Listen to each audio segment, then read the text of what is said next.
We are back. So how does the Republican Party put this all back together? It's just interesting hearing from Jeff Flake, Kellyanne. I want to put up what Bill Bennett said. Bill Bennett, you have Jeff Flake, Paul Ryan, they're in one place.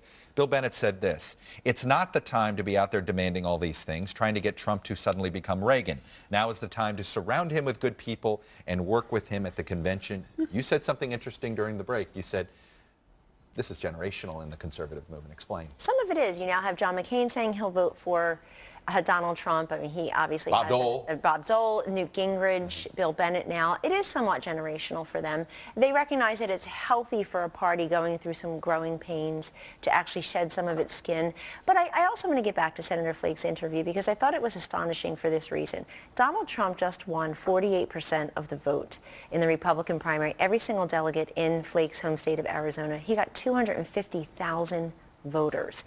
And you just can't ignore that. I mean, his policies on immigration began in Jan Brewer's Arizona.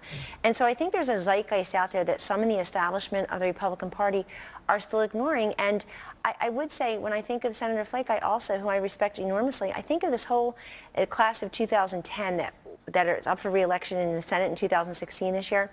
They rode the Tea Party wave, and now they've switched to decaf somehow. It's like your votes are so moderate, and if you look back, they got into government. Well, they got into government, and you look back, though, go back a year ago and look at their approval ratings and their re-elect numbers a year ago. They weren't doing so well. So laying it just at the feet of Donald Trump, I think, is naive and inaccurate. But to your point about the generational divide, the idea that a bunch of senior figures are going to sit Donald Trump down in a room and coach him up, I mean, this is insane. It's not going to happen, right? And more to that point, Trump knows it's not going to happen. Trump is behaving as if this is his party now, and that's what they're up against.